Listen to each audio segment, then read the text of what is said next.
Você acha que a Índia aí deu um passo importante aí com essa chegada lá?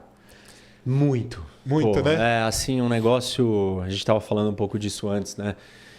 Primeiro, porque o Polo Sul da Lua é o lugar onde é mais que a gente quer importante. ir? Depois que a Índia... Assim, ela era um dos 4 países que tinha testado uma arma antissatélite saindo da Terra. Então, ela já estava num grupo especial. Sim. E ela comprovou, e falando em orçamento, né, falando da NASA, 20 e poucos bilhões, ou da Força Espacial Americana, 26 bilhões, o orçamento da indiana é 1 bilhão e 400. Não é nada, né? Nada. Mas mesmo assim, é quantas vezes o do Brasil? Assim, que aí a gente entra num problema... Aí a gente foi no outro nível, mas vamos continuar aí. Não, mas então, a gente também estava conversando disso antes aqui, que a Índia é muito curioso. Primeiro que, óbvio, né, ela tem uma relação com foguete, com a questão espacial milenar. O Rig Veda, né, os textos sagrados indianos já falavam de nave espacial e já tratavam disso. Então, ele tem uma questão de uma cultura mesmo, até religiosa, mística, científica, e os matemáticos, né? O matemático, Não, cara, não tem como nem que ele falar. chama? O Chandra, né? Chandra que se fala? Não, Chandrasekhar? Não, o outro, muito antigo, 1000 anos antes do Copérnico.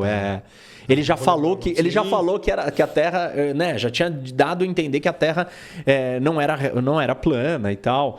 Então, o pessoal tem muito medo da China, cara, mas a Índia domina boa parte dos Estados Unidos, né? Se você pegar empresas americanas, boa parte delas... A presença deles, né? Eles estão mais lá dentro. Nas universidades tem muito. Nas empresas... Eu trabalhei durante muito tempo na Halliburton, que é uma grande empresa de petróleo. E durante um tempo, o presidente dela era indiano, cara. Era indiano. E eles estão cada vez mais. Eles são muito articulados, eles falam muito bem, o raciocínio deles, eles são muito, né? Eles são, fora da curva, assim. Tipo, o motor deles, né? Exato. É muito potente. Não, e no dia que ele pousou na Lua, o Modi. O Pragnananda lá tava disputando a final de xadrez com o Magnus Carlsen, cara. Então, assim, os caras realmente são diferenciados, né? E isso aí, além de toda a parte científica, mostram um certo poder, né? Mas como que o serviço da Índia será, cara? Será que os caras têm essa... Tem. Porque eles... Tem? Tem, na Índia, assim... Tipo, o programa espacial indiano... Tudo zen, né, cara? Você olha lá o indiano... Não, tal. Mas existe um... Primeiro, assim, existe um nacionalismo indiano forte, muito forte, até por uma questão de identidade religiosa.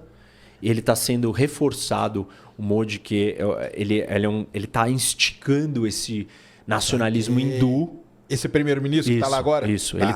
Isso até é um problema, porque a Índia está dando uns passos assim um pouco estranhos, assim, talvez autoritários, não respeitando a pluralidade do país como sempre historicamente teve. Mas no programa espacial tem umas curiosidades que talvez as pessoas não saibam, né? Existe um orgulho muito grande da população no geral. Porque quando o programa foi criado, né, vinha aquela discussão que a gente ouve, que você está cansado de sempre. Que o pessoal já vai falar aqui. Que porque pousar na Lua, você tá todo mundo passando fome. Primeiro que não é todo mundo não, mas tudo bem. Se tem fome, se tem miséria e tal. Que não tem que gastar com isso. E a Índia sempre se preocupou e falou assim, realmente nós somos... A Índia era um dos países mais pobres do mundo, assim, disparado. Per capita indiano, uma população gigantesca, muito, muito pobre. Então, quando ela decidiu criar o programa espacial... Ela falou, esse programa espacial ele tem que servir para o desenvolvimento indiano. E todo o enfoque foi sempre com esse viés. Não foi um viés militar igual dos outros, Não foi um viés militar, Entendi. Não foi um viés dessa coisa de segurança nacional. Claro, está associado. A Índia tem bomba atômica, tem uma competição, uma rivalidade com 2 vizinhos, tem um problema com a China, né? E com o Paquistão, já entrou em guerra, o Paquistão tem bomba atômica e a China também. Então, existe esse problema, mas ela sempre se preocupou, a Índia sempre se preocupou em falar assim, olha, isso daqui, através da ciência, através do conhecimento, através da educação, a Índia vai sair da pobreza. Desde do primeiro-ministro, logo depois da fundação do país, ele já tinha esse norte, essa visão.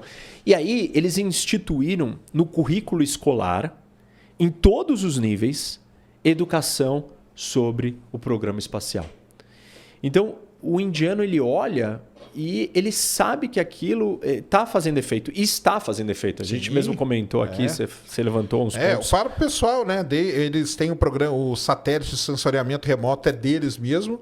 E depois que eles começaram a atuar, tem muita fome, tem muita miséria ainda, mas a fome diminuiu, porque eles sabem aonde plantar, o que plantar, como plantar. Graças aos satélites. Por exemplo, eles tinham um problema de água, né? E aí, para achar os lençóis freáticos, eles ficavam perfurando e não encontravam. A taxa de acerto era 45% depois do lançamento de alguns programas espaciais, algumas capacidades espaciais, isso subiu para 90 e poucos %. Então, não gastava tanto dinheiro numa coisa tão fundamental quanto água potável. Isso mesmo. Sei lá, tem uma série de coisas que eles fizeram e é um programa de extremo sucesso. A Índia surpreendeu o mundo com esse pouso. Ainda mais porque a Rússia falhou. Isso. E falam que, assim, nos bastidores dizem, cara, que a falha da Rússia, porque assim, a programação é que ela ia pousar antes que a Índia. Isso, era antes. Só que eles estavam com medo de não conseguir. Uhum. E aí dizem que para garantir que eles iam pousar antes mesmo, eles ligaram o motor por mais tempo do que tinha que estar ligado. Nossa. E aí a nave se perdeu e se espatifou. Então, é um negócio que tá... Eu assino uns canais aí russos dos caras de lá, que isso é um negócio lá que tá correndo lá, que já deve ter rolado umas cabeças. Mas estão falando que talvez rolem cabeças do alto escalão lá da Roscosmos, porque, cara, a gente já ia chegar. E o indiano, é que eu brinco, eu falo assim, o indiano tá vazio, cara, mandamos, vai chegar. Mas o russo não, ele pegou aquilo como se fosse uma corrida mesmo. Nós temos que chegar, perder para a Índia, tipo, ia ser uma humilhação, uma coisa assim. E acabou que eles se ferraram, né? Se ferraram. E assim, dá para dizer o seguinte, a Índia ela sai da segunda divisão e ela entra na primeira divisão das potências espaciais. Sim. Porque em 2019 ela tentou pousar, não conseguiu. Isso. E agora... Mas aí conseguiu agora. Ela fez um outro antes, né? Antes desse, eu acho. Não teve um no meio, entre 19 e agora? Não, a Lua não. Não? Eu achei que ela tinha feito depois de 19, ela tinha tentado mais uma vez, alguns meses atrás, e não tinha dado certo. Eu não sei, não me lembro. Alguma coisa assim, mas... Não, foi a Chandrayaan-1, que foi em 2016, 17... Aí a 2, que foi em 2019, que não deu certo, e a 3 agora. O Wolverine, 4 anos atrás, né? Isso, 4 anos atrás, isso aí. Tá. Então, eles entram na primeira divisão. Testaram uma arma anti-satélite da Terra. Só 4 países fizeram isso. Mostraram essa capacidade. A Índia é um deles. Bom, pousou na Lua, no lugar que ninguém nunca pousou. Claramente, e com um orçamento menor que todas as outras potências espaciais. Infinitamente menor. Não sei se você viu aquela comparação, né? Que quanto custou pousar na Lua comparado com os filmes que os americanos lançam. Você viu isso aí? Não vi, mas imagina. Custou 80 milhões, aí pegaram Interestelar, 100 e tantos milhões, não sei o quê. Avatar, tantos milhões. Bom. Os caras gastaram muito menos para fazer um negócio real. E nesse lance da provocação, não sei se você viu no dia do pouso, a primeira mensagenzinha que eles soltaram logo de manhã era assim, ó. Muitos países têm a Lua na bandeira. Poucos países têm a bandeira na Lua. Nossa. E o pessoal fala que é uma provocação ao Paquistão. Com certeza. Que eles estavam dando uma cutucada nos caras, entendeu? Nossa, com certeza. Então, só que ficou uma frase bonita pra caramba, embora tenha esse contexto, né? Tem uma questão de orgulho, né? E pra China e pra Índia, como os países em desenvolvimento, os programas espaciais são quase que uma emancipação da era colonial. Sim. É uma soberania, né? Isso, é uma coisa assim, tipo, é um mundo pós-colonial, onde os tecnonacionalistas viram e falaram assim, nós temos as mesmas capacidades, o mesmo status que as grandes potências. Nós somos autônomos e independentes e conseguimos fazer as mesmas coisas. Então tem esse elemento também, né? É simbólico e é uma demonstração de força, de poder.